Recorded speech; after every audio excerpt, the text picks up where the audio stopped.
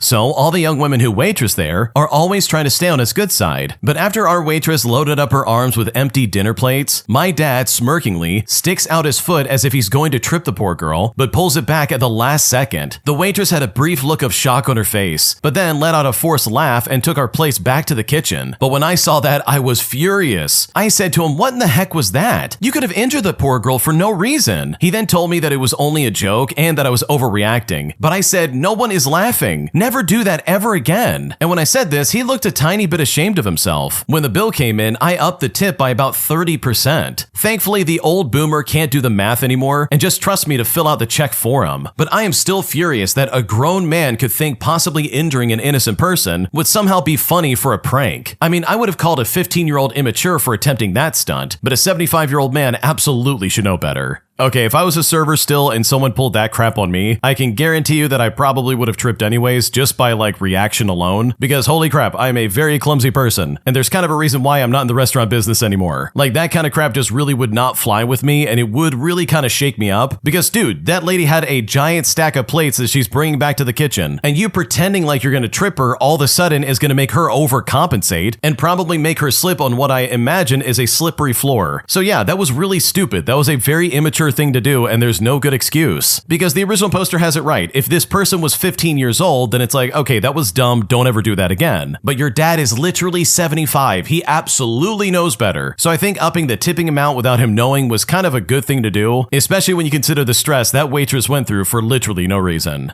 An entitled Karen demands that my mom give her free food after she watched my mom donate food to a women's shelter and a soup kitchen, as this Karen really believed that she deserves some free handouts just like everybody else. Here's what happened. Okay, so my family and I are immigrants from Poland. We moved here in 2006 after my dad received a job offer due to his career as a chemical engineer. My mom previously worked as a model as well as having done some limited acting work, starring in a few TV shows as minor characters, and has done commercials in Poland, Germany, and the Netherlands, which is all the way back when we lived in Europe. However, when we moved here, she decided she didn't want to continue her modeling or acting work here, hence why she chose to study to become a baker. My dad still works for the same firm that sponsored him, and my mom now works as a manager at a bakery. So anyways, the bakery my mom works at does this charity thing where they donate cupcakes, cookies, or brownies to a local soup kitchen and a women's shelter. And this is something they would do every Saturday. One evening in 2018, my mom was working the cash register, and this woman, who I will call Jane for the sake of the story, from the women's shelter, arrived to pick up the brownies. My mom then handed Jane the box of brownies and then she left. Well, as Jane left, the woman behind her, who I will call Karen, came up to the counter, pointed at Jane as she was in the parking lot, and angrily asked, "Why did you give free food to that black woman?" Well, my mom then explained to her that the bakery's owner has an arrangement with a nearby soup kitchen and a women's shelter, and this was the situation where they give them free goods, and this is something that's been arranged for several years at this point. Well, the Karen then said something along the lines of, "Well, in that case, give me a box of brownies as well." So my mom then packed up a box of 12 brownies, but when she told this entitled Karen the price, she was apparently offended that she was being charged at all. This Karen then asked why she had to pay when others get special treatment. My mom then explained to Karen again that what they do for the soup kitchen and women's shelter is not special treatment, but rather it really is charity. Karen then said something along the lines of, "So you give out free food to lazy people who are probably already on food stamps, but not hardworking people like me?" Followed by accusing my mom of giving preferential treatment to black people and immigrants. Karen then apparently started attacking my mom for her accent, accusing her of giving preferential treatment to other immigrants, and then threatening to call immigration on my mom if she doesn't give her free brownies as well. My mom then calmly told this Karen, "Look, if you want free food, there's a soup kitchen nearby just north of Sherman Park." Well, when my mom said this, Karen got offended by this, saying something along the lines of, "Do you think you're better than me? Do you think I'm poor or something?" But my mom simply responded by saying, "Well, since you're demanding free food, food? Yeah, probably. And this really got under Karen's skin because she got even angrier and started shouting again. Now, additionally, anticipating what Karen was gonna say next, my mom then mentioned to this idiot that she's the acting manager of the store, to which she followed up by asking this Karen to leave. Well, Karen then threatened to call immigration again on my mom, to which my mom said, well, if you want, we can call 911 right now, and they can maybe resolve this matter for us themselves. And after she said this, my mom then pointed to the security cameras in the shop. Well, after probably realizing that she really wasn't getting anywhere with this, the Karen just stormed off out of the store. According to my mom, this is not the only time she's had to deal with a racist, rude customer like this, but she says it's definitely one of the most entitled ones she's ever had to deal with.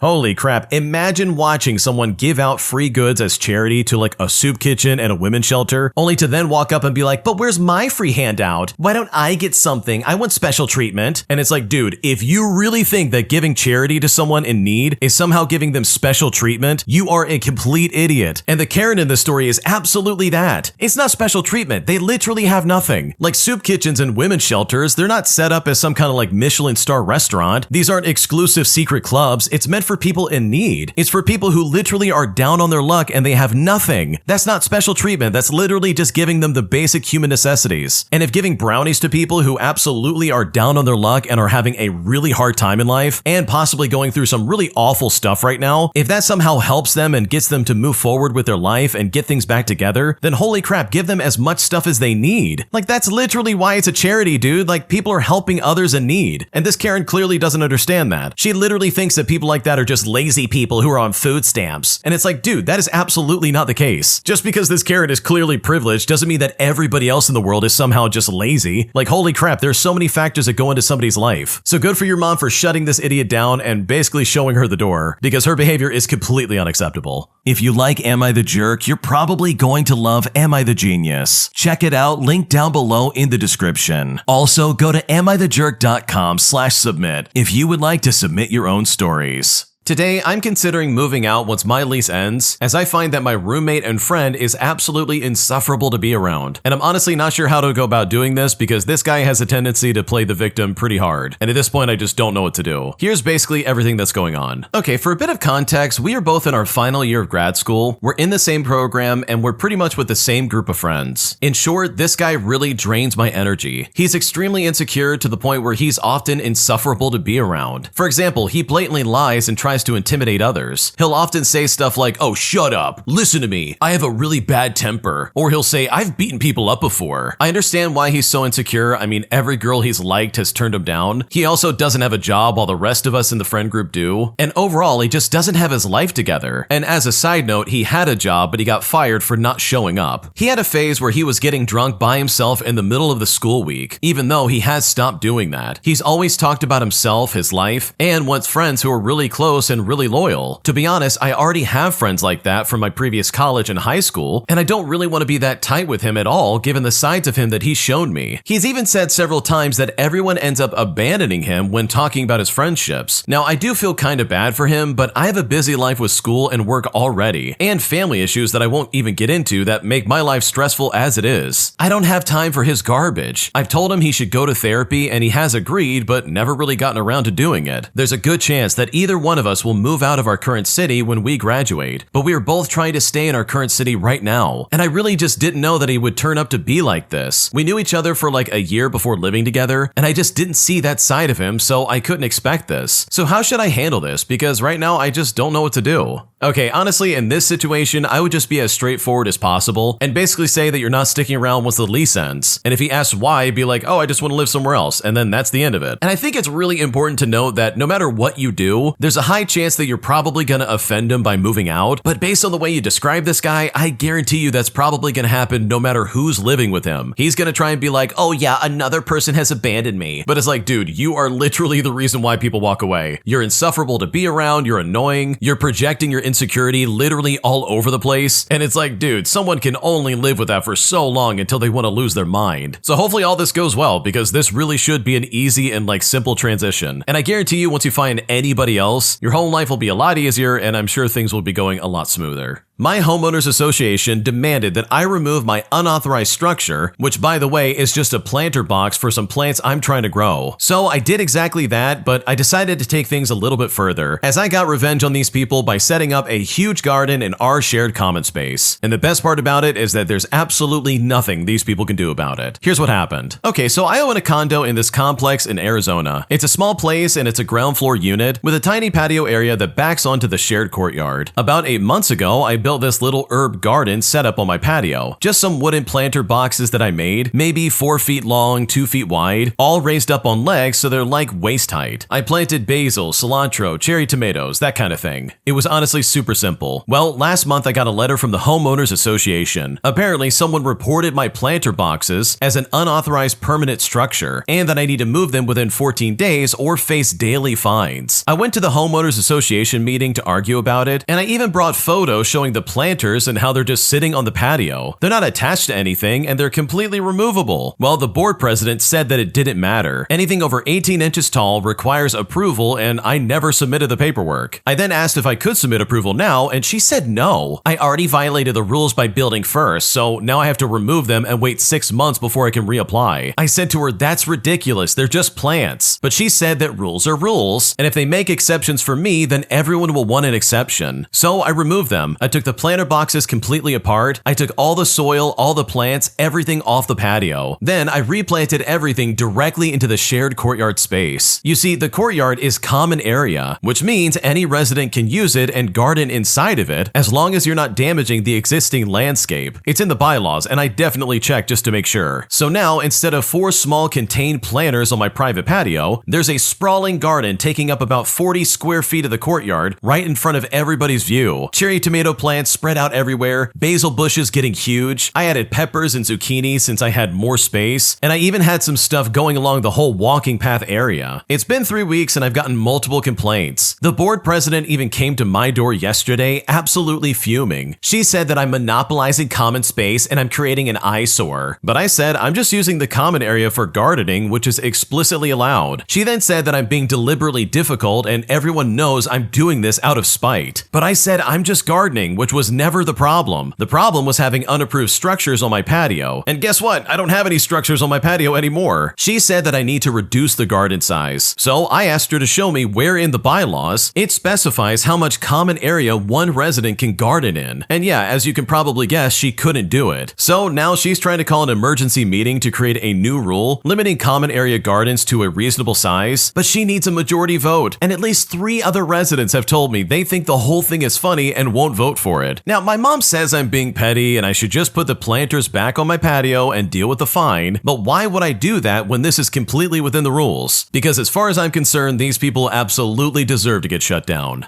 Dude, I love this so much because I hate homeowners associations so much, dude. They're the worst, they absolutely suck, and I just don't think in practice it's ever a doable thing. You always get idiots like the board president sitting there being like, I'm sorry, but rules are rules, and they just completely derail and take away from something that honestly is not that big of a deal. Like those planter boxes were not a permanent structure, dude. It was literally just for plants. Like, what are we talking about? So I love how you've completely just gone around all of them and said, oh, okay, I'm gonna plant a garden in the shared common space and there's nothing you could do about it. And that's exactly what's happening. Like, this is hilarious in my opinion. I know if this was happening in my community, I would absolutely be like, oh no, this is sticking around. We're not voting to change this. This is way too funny. So good for you for finding this fantastic loophole, because I'm sure they're going to be regretting this for a very long time. An entitled Karen lets her kid run amok in my store as she chooses to take the gentle parenting approach instead of just laying down the law, forcing me to step in a way that really did shut this kid down, but also pissed this Karen off in a way that honestly was really surprising. Here's how it happened. So I work in a small clothing retail store in a mall, and I work as a supervisor, and at the time I was the only one at the register. Well, this lady came up and she had some standard returns and purchases and all this other stuff that she was doing. Pretty much nothing out of the ordinary. Her child, who I would guess was like maybe 5 years old, was playing with the bracelet set while we did our transaction. We finished up, the lady said, okay, give the bracelet to the lady, let's go. And eventually the child actually did give it back. I said thank you and they went to leave. But once the mom leaves, the child comes running back into my store to look for the bracelet. The mom then comes back in to look for her, and the child ends up crying about how she wants the bracelet. But I think to myself, whatever. I figure that the parent is handling it, so it really is none of my business. Well, that is until the kid comes running behind me me and up to the registers, trying to find the bracelet that was left behind. The mom is literally just standing there on the other side looking exacerbated and saying in that gentle parenting voice, "Come on, we have to go." And the kid is trying to dig through my stuff, my bags and clothing and just about whatever else is behind the register. I then say to the mom, "Hey, if you want to come back here and grab her, that's completely fine." But she literally doesn't reply. But at that point, I had to set in. There are sharp pins for security tags and stuff like that, and I had more customers to help out. So as the kid was running to hide from mom, I stuck my arm out to block her. And holy crap, you would think that I broke her arm. She screamed so loudly, like that toddler ear-piercing wail. Now, where's the mom, you might be asking? Well, she was just standing there, now looking at me, and she's super angry. She says to me, "Well, that was embarrassing," and just kind of glared at me. The kid then bolted around my store again and had another screaming and crying fit on the floor. And again, the mom just stood there. Now, look, I'm not a parent and I do understand the whole let kids have the tantrum idea, but I was under the impression that you remove them from the upsetting situation. The joy of retail, though, is that I had to email my district manager the whole story just in case this lady tries to say that I hurt her child, which absolutely didn't happen because this could have been completely avoided if she actually did her job as a parent.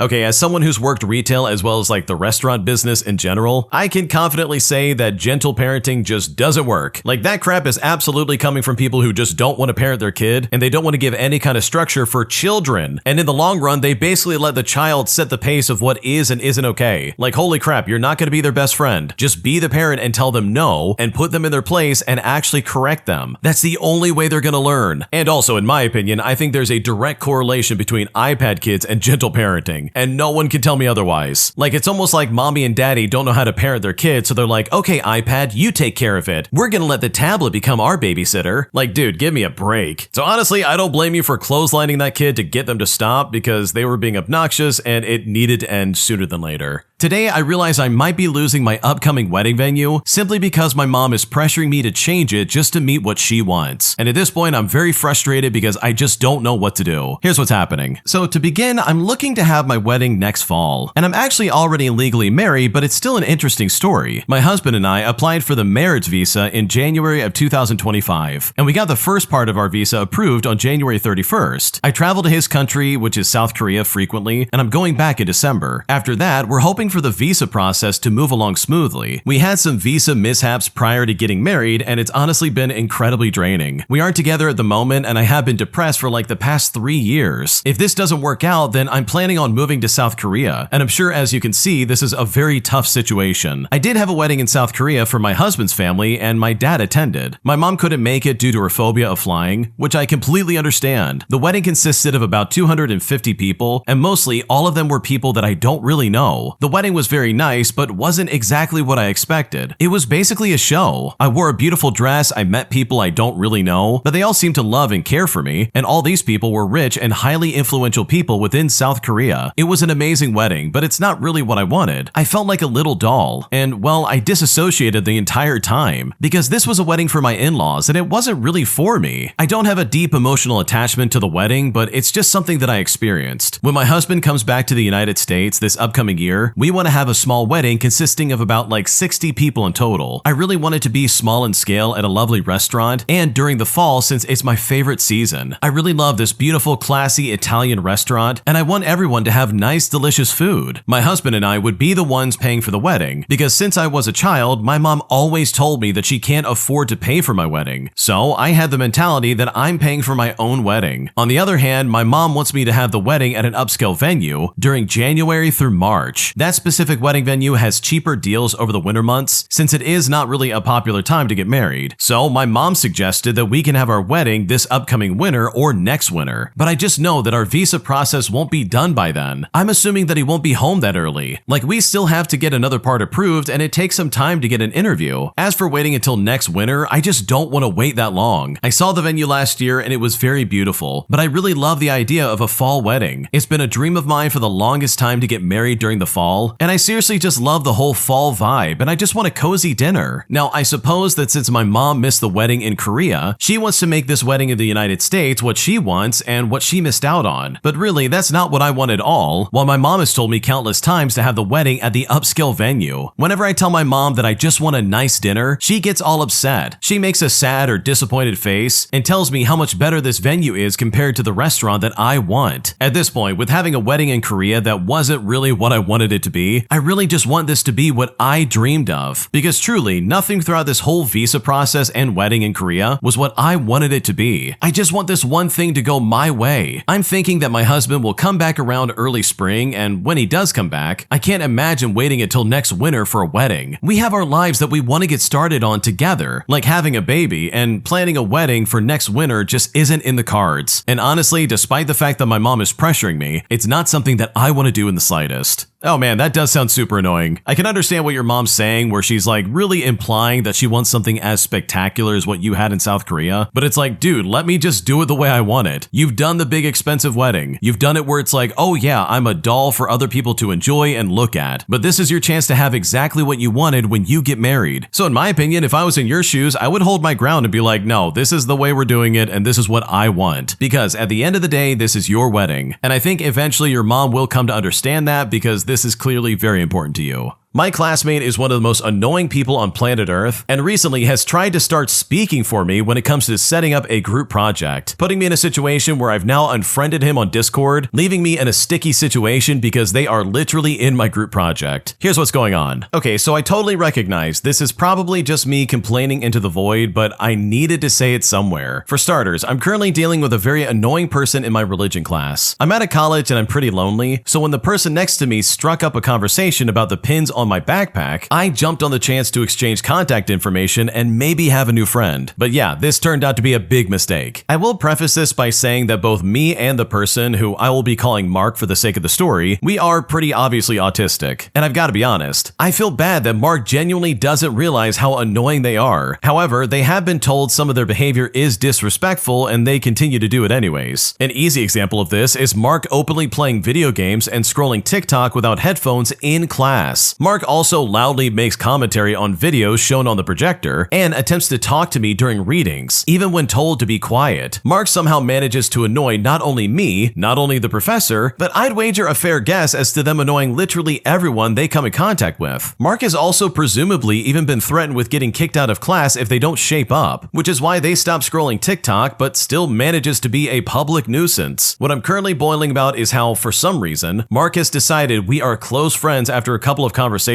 I have to be strategic about when I go to the cafeteria, because if Mark sees me, Mark will plop themselves down across from me and just start talking no matter what. Let's say I have my large noise-canceling headphones on and I'm looking on my phone or just looking at anything. Well, Mark will think to himself, great, this is the perfect time to talk. Am I actively walking out the door? Oh, don't worry, I'll follow you. I've even attempted to change seats in the cafeteria and in class, but every time Mark just follows me and sits down next to me again to keep talking. Now, I admit that I never directly told Mark that I didn't want to be their friend and to go away, but I feel as though I have given pretty clear signs that have been just soundly ignored, causing me to build up resentment. Well, this all came to a head on Thursday when we were told to pick groups for our final project of the semester. Immediately, Mark spoke up saying, oh, me and the original poster will team up. And it's like, excuse me, I never agreed to do anything with you. Throughout the entire class, even as I spoke to other people individually, Mark kept repeating that we're gonna work together. And it's like, dude, you never asked. You never asked if I was alright with any of this. They were so annoying that we eventually ended up in a group together anyways, because nobody would take them, and nobody would take me because of the association. I ended up unfriending them on Discord afterwards, and legitimately less than a minute later, they direct messaged me asking if we were okay, if we were still friends, and what they did wrong. When I didn't respond, they even asked what specifically they did wrong so they could avoid it next time, which I also just ignored because I couldn't in good conscience respond by saying, well, everything. So am I insane? Am I being selfish? I still have to do this project with them, but I feel like I don't deserve to be their minder just because I was polite to them a couple of times. It hurts so badly because I see myself in Mark. My middle school self was almost exactly like them, but I've grown up and I studied how not to make other people comfortable. Sometimes I still screw up, but when I do, I own up to it and I apologize. But Mark has never done this. And eventually, there comes a point where it's not the inability to pick up on social cues, but instead your active wishful thinking. We barely know each other. Of all the things they've done and I've let them get away with, they crossed the line when, intentionally or not, they took my voice and tried to speak for me. And honestly, I simply will not let that stand.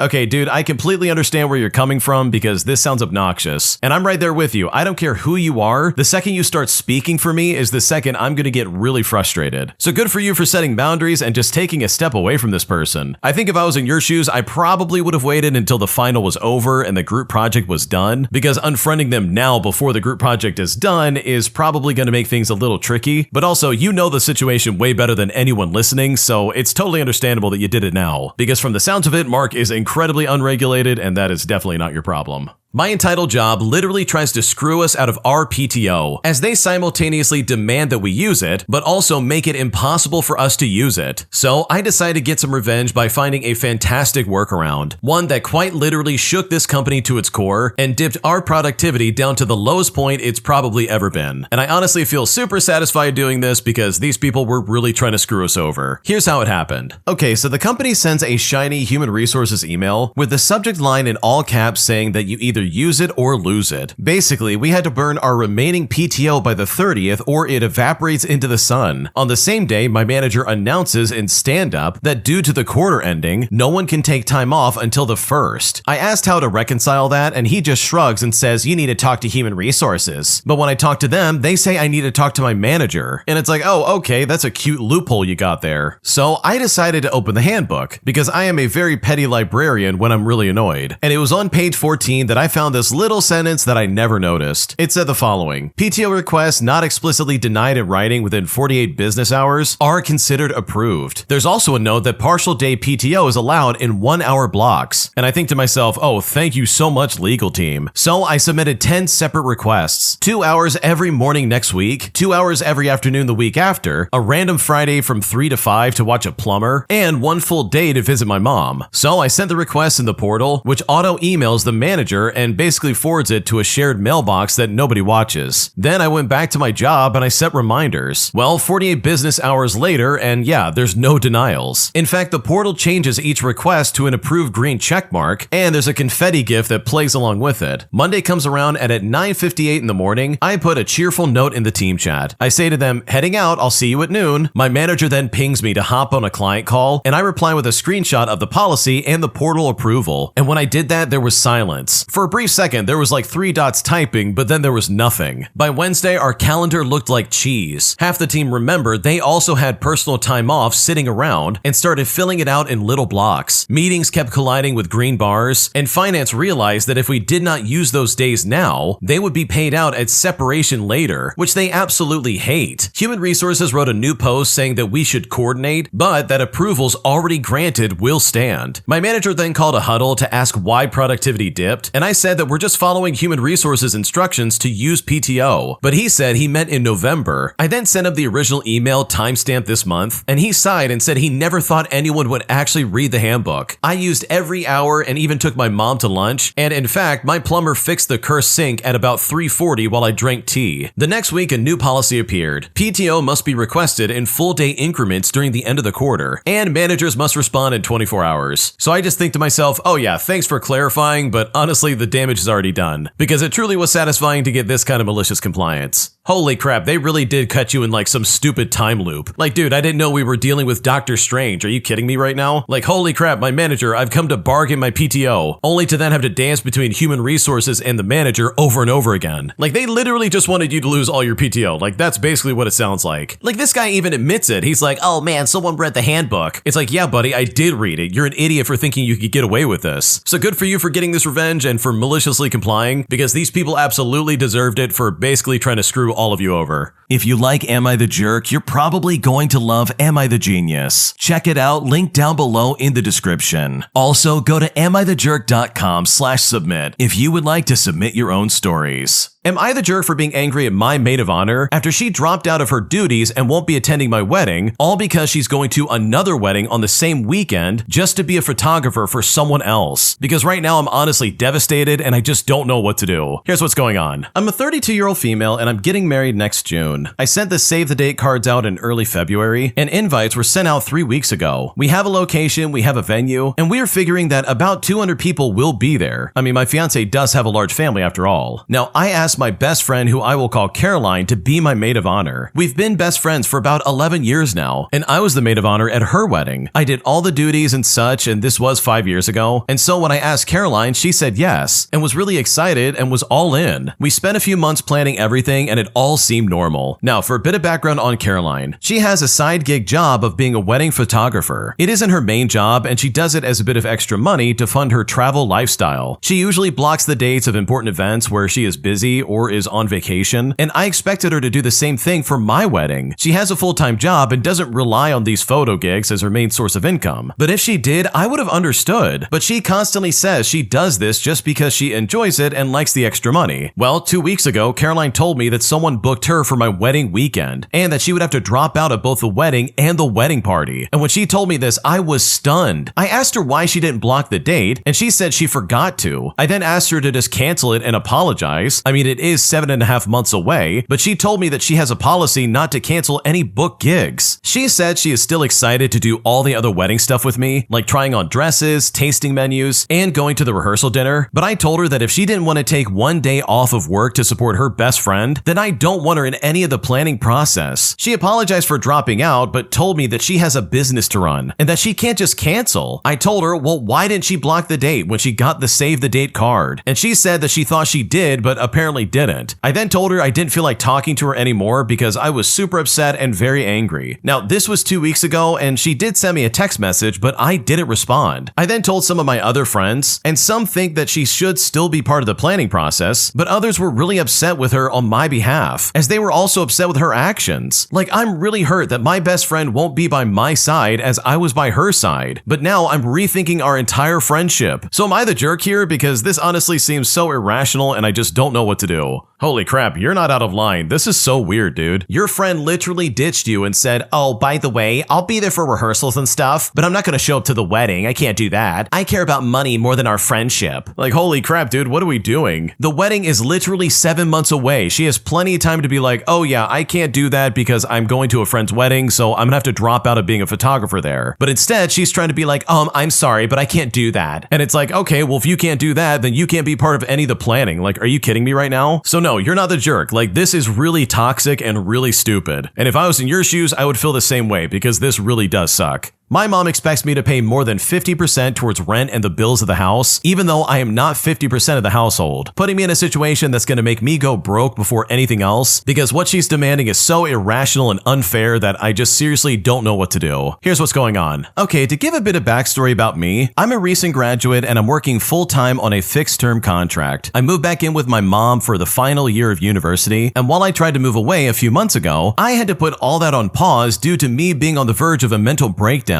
My situation is a mix of being in a vulnerable situation and having a mother that treats me as a resource rather than an independent human being. She expects money, labor, and time, but nothing is ever good enough. She does not talk and she just demands to control everything. Now, the current situation is that I'm still living with her. I'm babysitting about 6 hours per week as a minimum. I'm paying money towards rent and bills, which I think is 33%, which I really do view as fair, and being expected to fully clean the house up on the weekends. And just to be clear, she doesn't and has not paid for my food ever since I was 16 years old. The household also includes me, my mom, and my sibling, and her fiance is also here about 3 days per week. Now, 2 days ago, I paid her my share towards rent and bills and all the other stuff, but she decided to demand money again. And this would mean that I would be paying 66% in 1 month, which is absolutely not going to happen. Like, I am not okay with that, and she was not being polite about it at all. I told her that I would give her my share on the same day as last month, but she decided that is not acceptable and instead got very angry and told me that I should move out and that I have 2 weeks. The irony of this situation is that while she came into the room, I was literally sending someone a message about arranging a viewing. The main thing for me is that I think paying towards bills and rent is fair, but I will not go over 50% if I'm not 50% of the household, especially when I provide other sources of assistance that help her save money, and I'm just simply not going to tolerate being spoken to like that. My main concern since I started working is what will happen after I'm unemployed again. I'm not foolish. I mean, I always start the employment search far before I became unemployed because I know how competitive it is and how much time it takes. But she does not see that, nor does she even care. She believes that one can find a job at the snap of a finger. I started work only a month after graduating, and yet she complains that I started late. She is so detached from the live reality people go through. So what will happen once my contract ends? Well, I know for sure it will not be good. She will still expect money while putting other responsibilities onto me and holding my potential situation over my head. Due to this, I know that I need to move out, and I was already looking for options. If I move out, worst case scenario, I can apply for universal care and struggle on that until I find new work. If I stay, I will be more broke in a toxic environment. I've already been arranging and attending viewings because I've got to get out of here. I just hate this situation. Because of her, nothing is ever good enough. What should I do?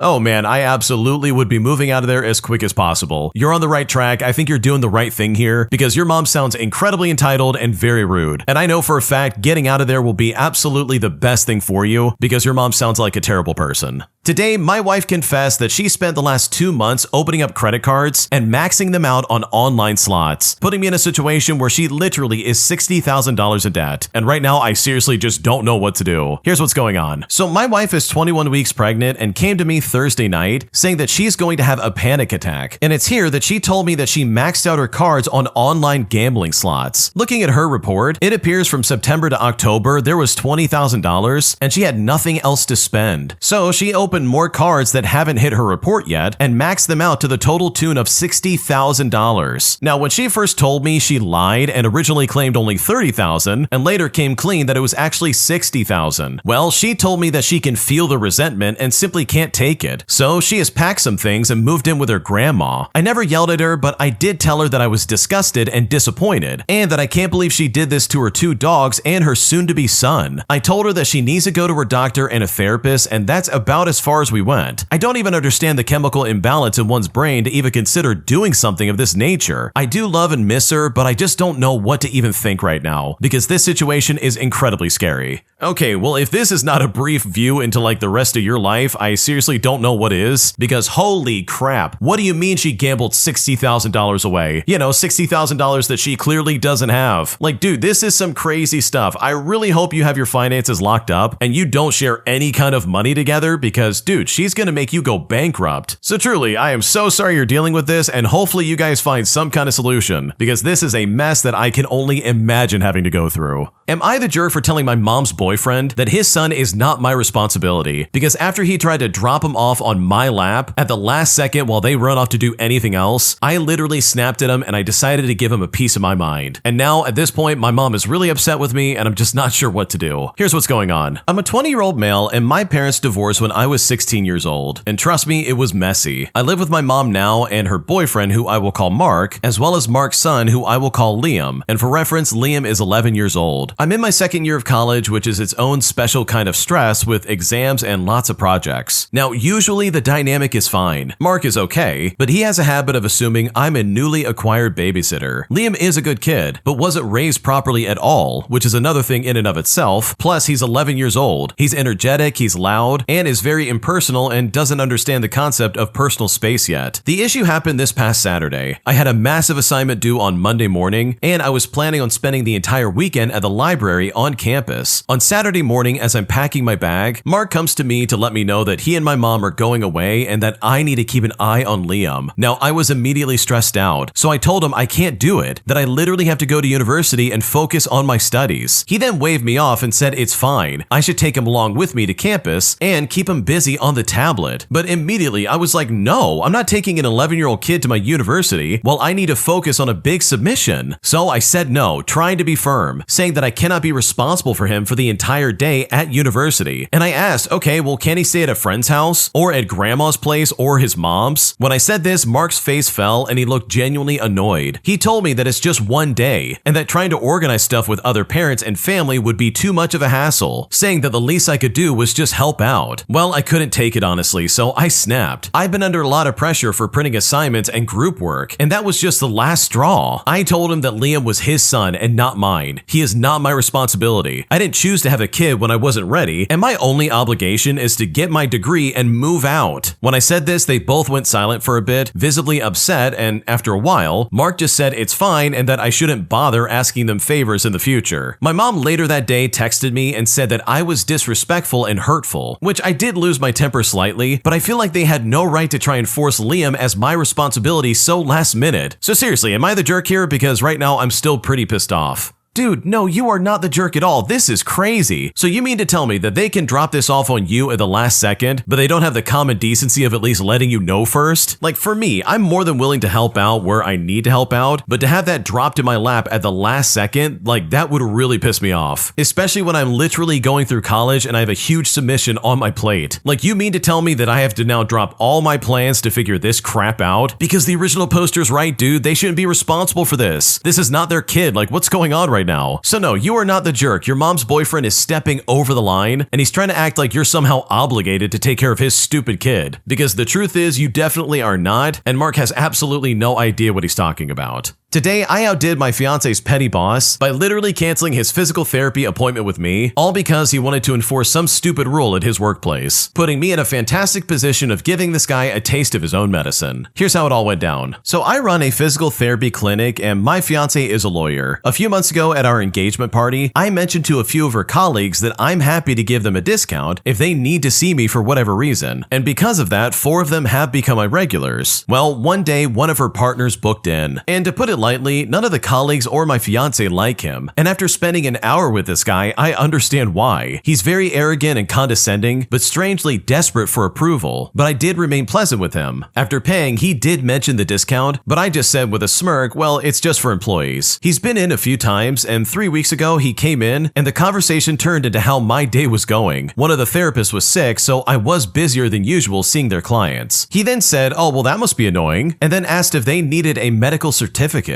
I just said no, and I think that's a stupid policy, as I would rather them stay home and not infect the clinic. He then countered saying he wanted to be more strict with that at his office, just to prevent people from slacking off. Well, I ended up getting a rotten cold and eventually gave it to my fiance, and it hit her really hard, and she ended up working from home Friday. She pretty much deteriorated over the weekend and ended up taking Monday off. Well, her boss emailed her this morning saying that she would need a medical certificate, and this is the first time it's ever been enforced. Coincidentally, he had a 2 o'clock appointment with me that day. So I booked my fiance in with her doctor at 2, and I let him know that I have to cancel his appointment because I have to drive her to the doctor. And to be fair, she's got vertigo and is pretty lightheaded. And I would get back to him if I had any availability, but I'm fully booked out for like the next 3 weeks. Well, because of this, he's now messaged both of us saying that the medical isn't necessary. My fiance then said she can't cancel due to late cancellation policy and that it's just rude. But I said it's just best to go anyways because this is kind of one of those things that needs to happen. Okay, honestly, I love this so much because this proves how much of a hypocrite this guy is. Because literally, and someone said this in the comment section, it's all about the rules and principles until it negatively affects him. Because holy crap, this guy only cared about this to try and be a jerk and not because he actually cared about getting some kind of certificate saying like, oh yeah, you're out of work sick and here's proof from a doctor. So good for you for shutting this guy down because he sounds like a real piece of work. And the fact that he was trying to pull this crap, in my opinion, seems a little targeted. And I think this was a nice way of putting him in his place and kind of getting him off his high horse. Today, my friend almost accidentally ended my life, and right now I'm really struggling to figure out how I can move forward or if we can ever be friends ever again. Here's what happened. Okay, so this is a hard thing to talk about because it only happened like a week ago. My family owns a crossbow that we usually shoot at a target on our property, and while my father got it, it is considered to be mine for use. I am quite skilled with a crossbow, and I have fired it innumerable times, and I am very careful with it. It's not a weapon meant to end someone's life, but it's not a toy, and shooting it in a critical place could be lethal. It didn't shoot actual arrows, but more like pencil-sized darts that are relatively just like sharp metal tips. Now, I had brought friends over before, including my best friend, to shoot at the target with me before with no issue. And this is because I very clearly explained that it isn't a toy, and that we definitely need to exercise caution. Well, one day my friend called me up and asked if we could shoot the crossbow, and unfortunately I said yes. In retrospect, the warning signs were there from the very start, but nothing could have prepared me for what happened that day. He showed up shortly after calling, and I was there set up and ready for him. From the start, he wanted to begin shooting the target, but I slowed him down and I went over the protocol of how to fire it and how to put the safety on. But he kept giving me quick responses of how he remembered how to do it, but still, I gave him the demonstration myself. Now, we had done this before, so it wasn't a complete red flag that he wanted to speed through the instructions, but I really wish my judgment was better. He then fired it off a few times and hit the target with no issue, but then I went to grab more darts from the dart box, which was behind the direction of the target, which essentially is on the completely opposite end of the firing line. Now, the following sequences all happened within seconds. I felt a sharp thud hit my head and my vision go black for a moment, but there was no pain. I mean, I remember looking at my friend with the crossbow in hand and wide-eyed as a deer. I then began to scream as I instinctively pulled a pencil-sized dart from my head, and I have to say, I may have been more in control than he was, especially since I was bleeding from the head, because this guy was frozen in shock, so I had to yell at him to call the police, which he thankfully did. My adrenaline was through the roof, and I didn't actually feel the injury, but I knew that this was really bad. Very quickly, both the police and medics showed up on the scene, and I was fully lucid, and I understood that I hadn't sustained a serious injury. However, the place where I was hit was like an inch between my eye and the temple. I then told the police it wasn't intentional, as my friend could barely speak out of shock, and although I went to the hospital, I was very quickly let out. It's been about a week since all this happened, and my friend called to ask if I was okay at the time that I was in the hospital, but seriously, we haven't talked ever since then. There was so much dangerous stupidity from him that I can't understand how he had his safety off and had turned away from the target, faced me, and then shot. So seriously, can I ever be this guy's friend again? Because at this point, I don't know what to do.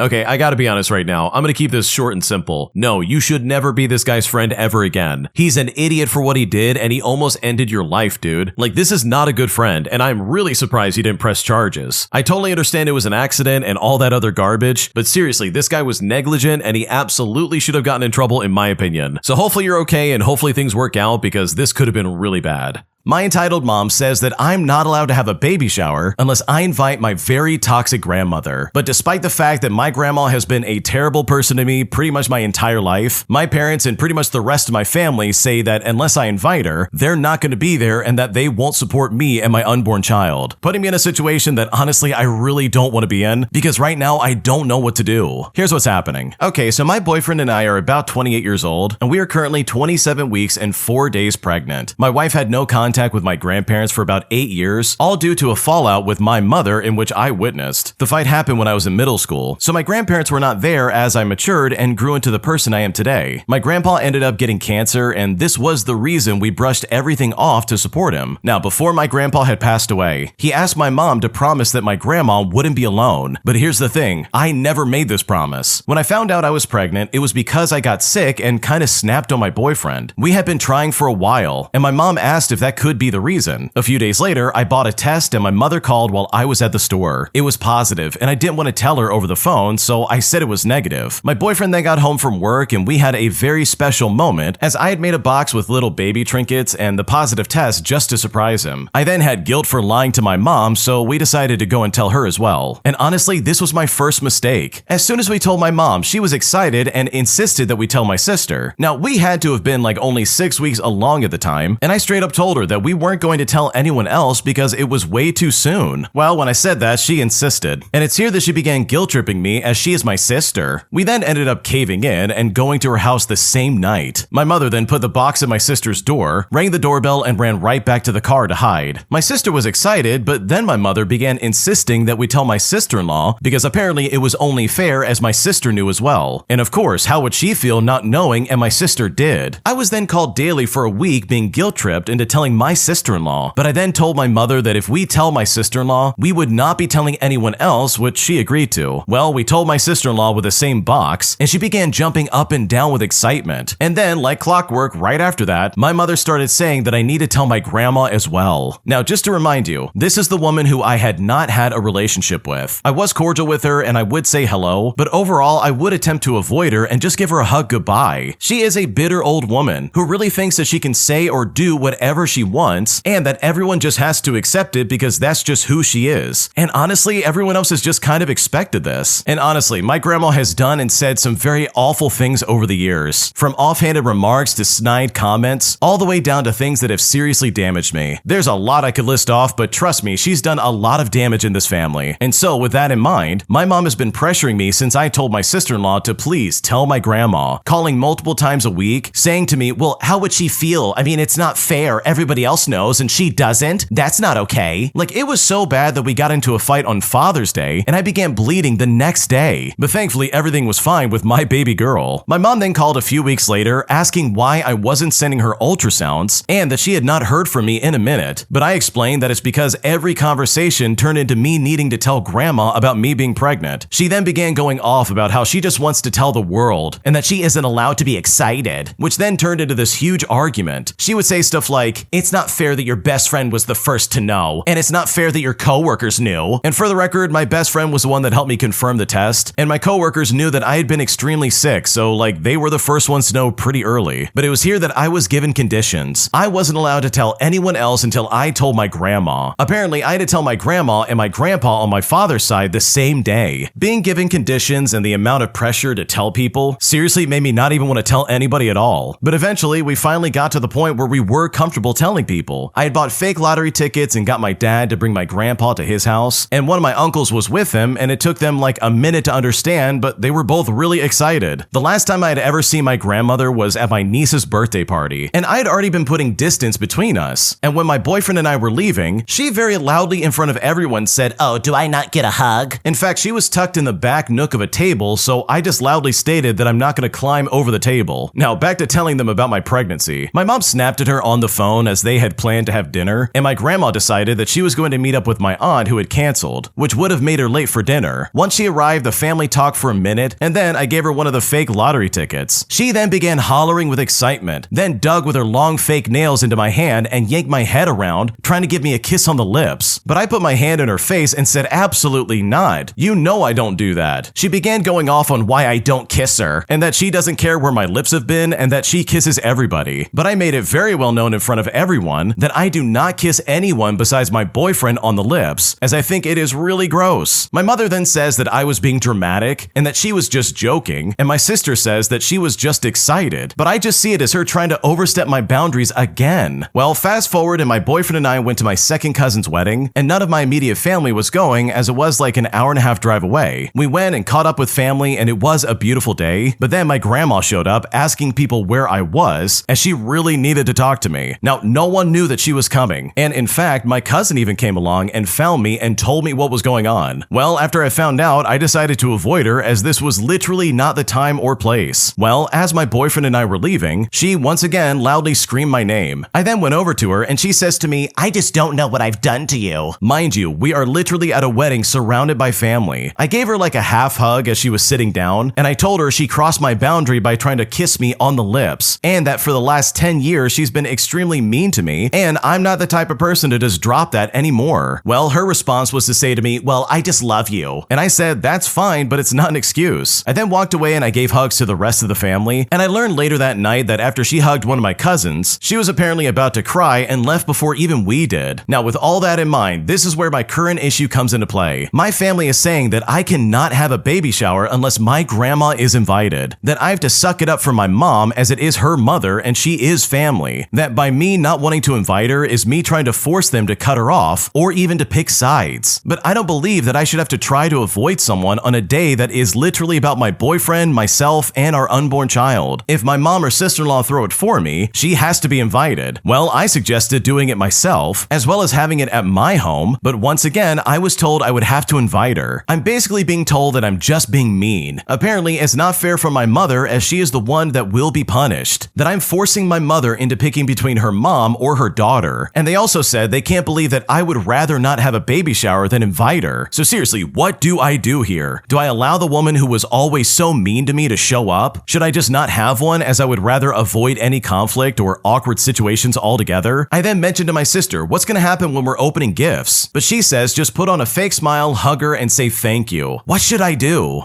Okay, in my opinion, first off, I think no matter what you pick, this is gonna suck either way. If you decide to go the route of just inviting her and being done with it, you are going to be miserable the entire time. I guarantee it. It's 100% gonna suck. It's gonna be awkward pretty much no matter what you do. And you can bet your grandma's gonna say some snide crap that you're definitely not gonna like. So if you wanna keep the peace and just kinda like let it slide, then sure, go for it. This could work if you could stomach it. But considering some of the things that the original poster like actually talked about, and trust me, there was way too much to list, like this grandma is a terrible person. Like if you really do take all that into account, I don't blame you for not inviting her. She sounds like an awful person, like seriously. And seriously guys, we're talking about this lady doing some awful things that just really would like grate your skin. So with that in mind, I don't think it's a bad idea for you to be like, no, you're absolutely not gonna be at my baby shower. And can we just talk about your mom for a second? Like seriously, this is literally your mom's fault. From the sounds of it, she kind of like allowed this crap to happen over and over again. And she kept pushing you to tell more and more people when you're like, dude, I'm literally not comfortable telling anybody else. Why can't you leave it alone? Like this is way too early to tell people that I'm pregnant and all this other stuff. Like this really was the domino that kind of like made all the other ones topple. Like that's so annoying. But I think overall, if I was in your shoes, I would absolutely never invite her. I would pretty much explain that based off of like a lifetime of your garbage, no, I'm sorry, but I cannot invite you to my baby shower. Like absolutely not. That's unacceptable. The way she's acted is so toxic, it's not even funny. And that for me would be like more than enough incentive to be like, yeah, you can't be here because I don't like you. And obviously I'm speaking for myself because you know your situation way better than I do, so don't take my word for it, like do whatever you gotta do. But seriously, if someone's gonna mistreat me like that and then suddenly expect us to just be family by the time I'm having a kid, then they're gonna be sorely mistaken because there's no way that's okay. But regardless of whatever you do, holy crap, you are over 27 years old. Your parents do not decide what you can or cannot do. And at the end of the day, if you wanna just not have a baby shower, you can also do that. Because let's be real, just because you're pregnant doesn't mean everybody in the family gets to stake a claim over your time. Because if most of them have like allowed this toxic crap to happen over the years, then they're pretty much all culpable when it comes to like your grandma's toxic behavior. And that is not something that should ever be rewarded. If you like Am I the Jerk, you're probably going to love Am I the Genius. Check it out, link down below in the description. Also, go to amithejerk.com/submit if you would like to submit your own stories. Am I overreacting by wanting to divorce my husband after I found out that he had been lying about our finances for over a decade? Because after discovering that he had not been paying his taxes for almost 10 years, I'm seriously about to lose my mind. And at this point, I really don't know what to do. Here's what's going on. My husband and I have been married for 12 years and have 3 kids, and also some adult stepkids who were adults when I married him. I have a good relationship with my stepkids who are estranged from their biological mother. I stayed home with our younger kids, whereas he provides the financials through a business that he owns. Over the years, I've asked him many times about our taxes, and I've always been told that they have been taken care of. But at some point, maybe like 5 years ago, we started getting notices of a lien on our house. When I asked him about this, he said it was some kind of clerical mistake and not to worry about it. I then started to get the inkling that he wasn't being honest, and I asked him about it many times. He would then be aggressively angry at me for accusing him of lying and convince me that I was being paranoid and trying to sabotage our relationship. A couple years ago, we started going to couples counseling for some other issues that we were having, mainly having a dead bedroom because I just don't trust him. There are some other issues, mainly with him, where he doesn't listen to how I feel, he dismisses me, and just treats me like his maid. In therapy, he also lied about the financial issues, but I didn't know that at the time. In fact, the therapist made me feel like everything was my fault because I was not trusting the relationship. But eventually, things improved for just a little bit. Well, that is until a couple of months ago when I checked my bank account and I noticed that the government had basically taken some money out.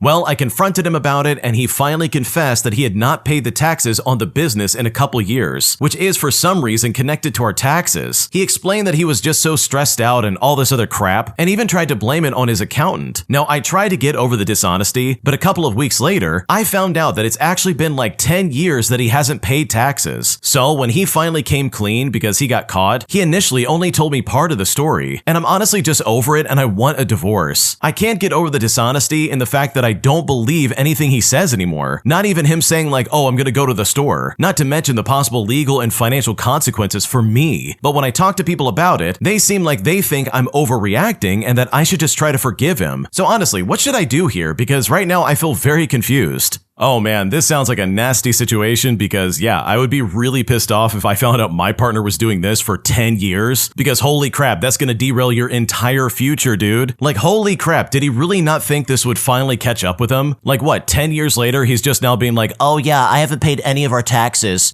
for most of our marriage. Like dude, what are you talking about? This is awful. So if I'm being completely honest, I don't blame you for feeling that way, and I don't blame you for being like, yeah, I want a divorce. Now, whether or not you should go through with that, I can't really say because honestly, there's probably more details that we just don't know as readers. But regardless, I think your feelings are completely justified because if I was in your shoes, I would probably feel the exact same way. Am I the jerk for parking wherever spots are available in my townhouse complex, even though my neighbors confronted me saying that they have reserved spots, despite the fact that management told me there are no reserved spots? Because after this has happened multiple times, I'm starting to feel like I'm going just a little bit crazy. And at this point, I seriously just don't know what to do. Here's what happened. Okay, so I moved about 3 months ago and everything has been great until like this past week. I live in this place that's like a little townhome community where the parking lot's in the middle and it's surrounded by 4 wide townhome buildings with one entrance and exit road and one on the side, but one that's not lined with homes. When moving, I specifically asked about parking because my household would have 3 cars. We were told that there are way more spots than townhomes. There's no limits on cars and there's no assigned spots. So since moving in, my household has rotated parking spots to wherever one is open. And sometimes there's one right at our door, sometimes it's all the way down across the lot, or sometimes in one of the side spaces behind other buildings inside the complex. With the way the parking lot is set up, there's not a situation where each unit has a space right at their door. There are multiple units that don't have a spot in front because they are on the corners, which is right where the conflict of this story pretty much begins. Just this past week, one of the neighbors pulled up honking their horn after dark, and when I went to look out the window, they literally started yelling at me for parking in the spots at the back of my unit. I kept my voice at normal volume and I explained that there's no assigned parking and I could park wherever a spot is open, like for example, having to park in the back sometimes. But even though I said this, she still continued to yell. From what I gathered, she was mad that my wife's car was parked next to mine because according to her, we were taking up all the closed spaces and she parks there all the time. And I will admit, the cars hadn't really moved over the weekend because one is my work truck, but as I said, we constantly park wherever there is an open space. So after that conversation, I just closed my door and I didn't move my car for her. Now, I brushed off that encounter after talking to other neighbors and hearing that she is constantly trying to direct neighbors into other parking spots even before I moved in, but another encounter happened today. This time, it was different neighbors from the farther perpendicular building. I had parked on that road because there were no spots in front of my building, just like multiple times before. A couple I had never even seen before came out and knocked on my door. They then told me I parked in the spot on their lease and confirmed it was my car by saying the make and the model. But I explained that I was told there was no assigned spots when I moved in, and the couple even mentioned the confrontation I had with their neighbor about parking before. Well, I moved my car for them because they were actually calm and semi-polite, but I was still really annoyed. So honestly, I just need to know if I'm the jerk here. Am I wrong for parking 2 cars in front of my unit? Am I wrong for parking behind someone else's unit? Like seriously, where else do I park? Because right now I'm really frustrated and I don't know what to do.